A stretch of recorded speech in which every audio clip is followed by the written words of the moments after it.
If there's one thing we've learned about business and life, it's that people are the X factor. They constantly surprise us, both in amazing ways and not so much. We're Ben and Syya, and welcome to the On This Business Bites podcast.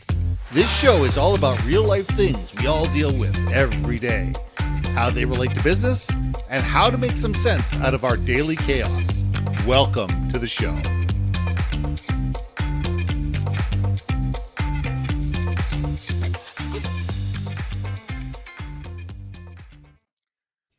And welcome back to another episode of On This Business Bites. I'm Ben and this is Syya.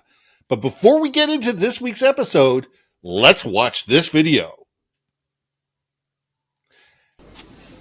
What this organization desperately needs is change.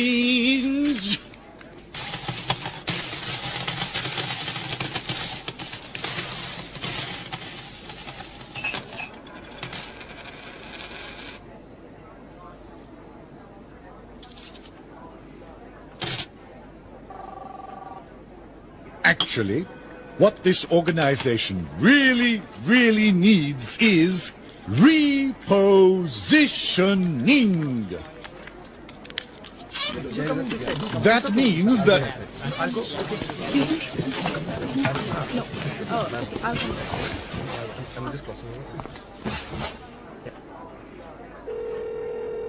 what this organization really needs is a one-on-one approach.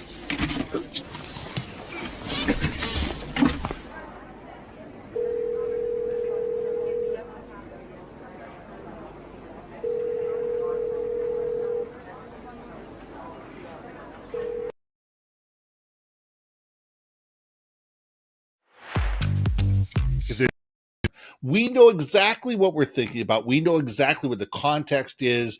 We understand. I'm Ben and this is Syya. But before we get into this week's episode, let's watch this video. Now, my question to you is, do you communicate effectively? Do you tell the story that you're trying to tell? Are you using language that you understand and your audience understands as well? That's the key. We all have 1,000 thoughts going through our mind at any given time. We know exactly what we're thinking about. We know exactly what the context is. We understand what we're trying to say. We understand hopefully who we're trying to say it to. But are we using language that the people on the other side, first of all, listen to? Second of all, understand? Does it resonate with them? Do they internalize it? Can they recall it? Can they retell it? Most of the time, the answer is no. So, Syya, let's gnaw on this. Okay, so that video, I played it like 20 times laughing. I mean, I think when you watch it, you laugh for various reasons, right? And each time I watched it, I caught something new that still hit home, that still painfully resonates. And I think it's that laughter out of pain versus laughter as in, oh, that's so silly funny, right? Well, the first time it's silly funny, and then afterwards you go, okay, yeah, okay, I get this. This is way too personal for me. Well, because anyone that's been in a leadership position understands this video very painfully, because just when you think you're speaking clearly to the team, there's always one person that's going to take your instructions literally. There's always going to be someone that overthinks your statement and does some like Shakespearean analysis of your email when it was simply like, we just need this, we need you to show up at 8 o'clock. Whatever. Yeah. I mean, it's like, oh man alive. Why do you think that is though? I mean, okay, looking at that, like the first one was like change. I think here's the reality. Every single person out there, everybody who's listening to this, everybody's going to be on Team Live, everybody on Team Replay. We all have our own hopes, wants, needs, fears, and desires. We all come to every situation that we're in, and our context and our bias is based upon our past experience. What did we learn? What have we done? What did we like? What did we not like? Who have we been around? What lessons have we learned? What lessons haven't we learned? And we take things the way that we assume they should be. I mean, we all have this problem. Take conversations with your partners, conversation with your kids, conversation with your parents or with friends, and you assume that what you said should be easily understood, should be easily followed, should be complied with, because you're not being unreasonable, but the person on the other side of the fence sees you as being completely unreasonable. And it's not your intention, but it's how they hear something, not how you say something, but how it's heard and how it's internalized and what they're feeling at the time. Like, they could be going through a complete emotional breakdown. You say something that sounds benign, but to them, it's an assault on their system. Oh, yeah. And we need to be aware of this. Now, I'm not saying we need to walk on eggshells and we need to constantly be worried about everybody else's feelings so we can't say anything that isn't politically incorrect or whatever. I'm saying that we have to be aware of it. I'm saying that, every once in a while we're going to step on toes. We're not going to mean to do it. And the question is, what do you do next? But we need to understand that what we say is not always going to be interpreted the way we want it to be interpreted. I've lived it. I live it every day, actually, right? I mean, working with my clients and working with my team, this goes on multiple levels, right? Could be just from a, leadership as you manage a team or manage a business perspective. This could be as a client talking to their quote vendor, partner, collaborator, whatever you want to call it, making sure that their vision is articulated in a way that whoever is providing the service really truly understands what it is that you want, what business, problem that we're solving. And then there's the other aspect of it too, which is, as employees, I understand there has to be a certain amount of faith into the path of the team, whatever the direction that you want to go as a team, as a contributing member, but don't follow blindly. Perhaps there are opportunities where you say, could we be a little bit more effective, right? So, I mean, like, for example, like when he said, we need to change, right? And everyone starts throwing down change, or we need change or something like that, right? Who keeps change in their pockets anymore? Right. I mean, well, that's first off. But secondly, I'm okay with throwing in the change if that's what everyone else is doing. But at the same time going, but what is this change effective? What is this change that we're contributing solving? Can we as employees ask those questions, right? And the answer is yes, it should be. If your team doesn't have the ability to just get clarification, a little bit more detailing on the why, sometimes even on the how, right? I remember when I was in sales, hey, you need to hit $100 million in revenue. And I'm like, but my pipeline is 40 million. How would you like me to arrive at that destiny, right? What new tools are you going to give me? What new territory are you going to give me? What new products and sales are you going to give me to be able to do, or what new training are you going to give me in order to be able to achieve that miraculous goal of 2.5x of what I'm currently making? Oh, look at you with the math, 2.5x. Does that what? Okay. 25 plus years in sales. It's amazing. I can calculate 5% on anything. Good old Canadian GST. So it's amazing the contextual things that are inside of our own heads. True. I mean, so, okay. Here's the other thing too. The reason why I wanted to kind of get the broader perspective of not just from coming from a leader and being a better communicator, but what really tickled me was the one-on-one. Yes, absolutely. I was cracking up because they're literally sitting on each other's shoulders. And I'm just like, I get it's an exaggeration, but imagine just being the actors in this skit and having to be the person on the bottom. And being the person on the bottom. I mean, you've got someone's body on you, you know what I mean? Question if something is legal, right? Now, granted, that's a skit. But if you think about it, there are times where maybe some of the things that you are comfortable with and something that you're not comfortable with. I'm not saying breaking the law, but it could be something where you're like, yeah, I'm not really on board with this.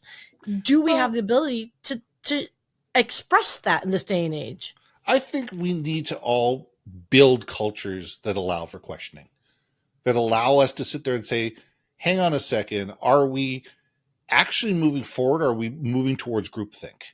And groupthink is a dangerous thing. Groupthink is an absolute dangerous thing. Is when everybody thinks the same, you stagnate. There is no ideation. There is no evolution. There is no change. There's no ability to be better when all of a sudden everybody is so terrified of leadership, of management, or of whoever it is, that they're unwilling to question dictums that are put forward. And they literally take things literally. And when that happens and assumptions are made, that's when big, costly mistakes happen. That's when, $20 million mistakes, $50 million mistakes happen, even $50,000 mistakes, which could bury a small company. Because people take things literally. People don't take the time or the effort to question and say, wait a second, did you mean this or did you mean this?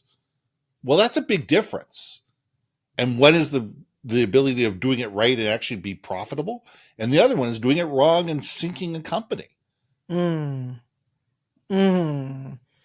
I mean, the cost of doing it wrong really can make or break a company. If you think about it, it was actually, who was, I think this is like an anecdote, but it's like a lessons learned when you think of like companies that have become defunct, like Blockbuster, for example, right?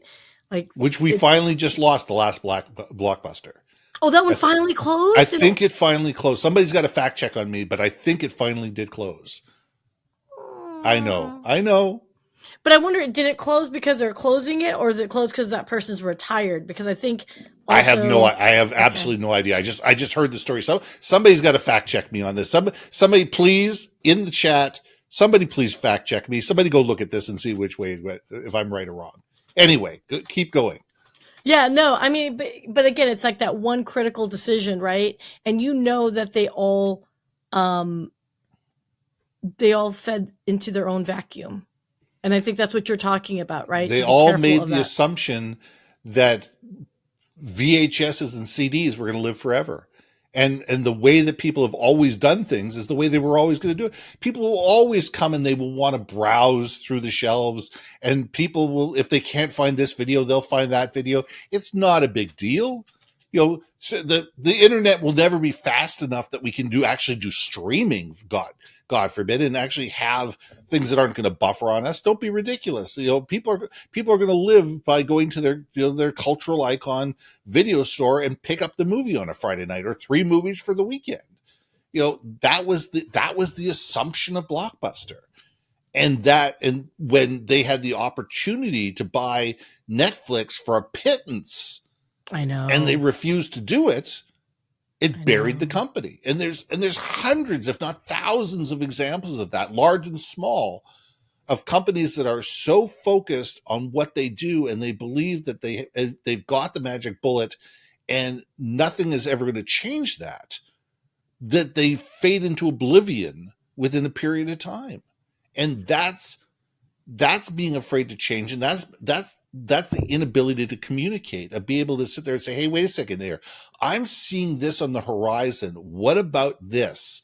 I've been looking at this different technology, which is going to allow for this. How are we as a company evolving to be able to keep up with this, or to change with this, or to change our entire dynamic to be able to keep ourselves relevant?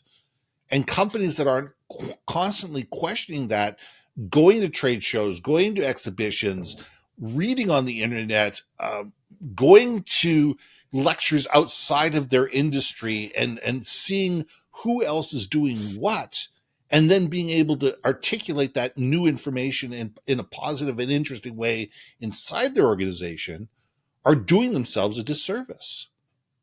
I mean, it's like when you start believing your own hype and thinking your lingo, because it happens. Like all relationships, you start developing your own language, right? Like Yes. as couples and or businesses, you got your own acronyms and all that stuff. So I could see where, again, with the communication, maybe at one point, and I know we're kind of picking on this one video, and I think it's funny, but It is funny. But you know what? It could be. Here's like, if we really want to get, overthink it, is maybe this was the language and that was what it was back in the day. Yeah, this is a video of exaggeration, but maybe that is what they wanted, right? And it's just completely outdated or just unacceptable, like it was asinine to begin with, right? Well, so, yeah. Language is contextual. I mean, in England, a rubber means a completely different thing than it does in North America.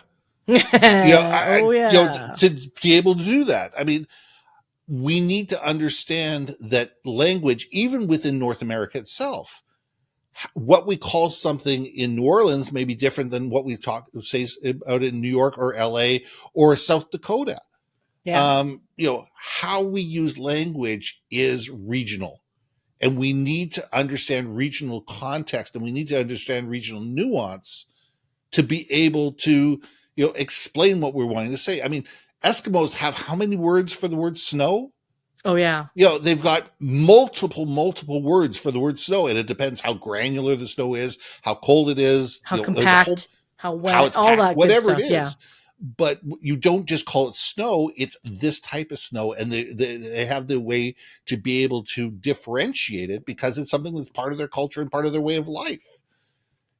Where in most of North America, it's snow. We got snow on the ground. Oh, okay. Everybody knows what snow is. Well, what kind of snow is it? Is it, snow where I'm up? Is it's wet and soggy and heavy snow, or is it light, fluffy powder where you get sometimes back east? Words are important and words contextualize. And I think that was what the purpose of the video was to be able to get people to understand that words are not what you think they are in your mind. It's how they are understood by the audience in front of you. Because it goes back to, it's about the audience. It's not about you. It's always about the audience. So let's leave the audience there. And I think that's a great place to stop this gnaw. I'm Ben.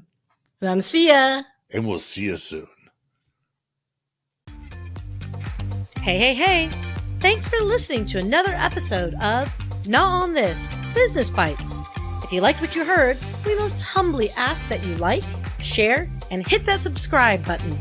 And if you want to communicate more effectively within your organization, contact Ben at yourbrandmarketing.com or me at brilliantbeammedia.com. We can help you build your community, brand awareness, and personality through digital content and podcasting. We cannot wait to hear from you. So see you next week for another episode of Not On This, Business Bites.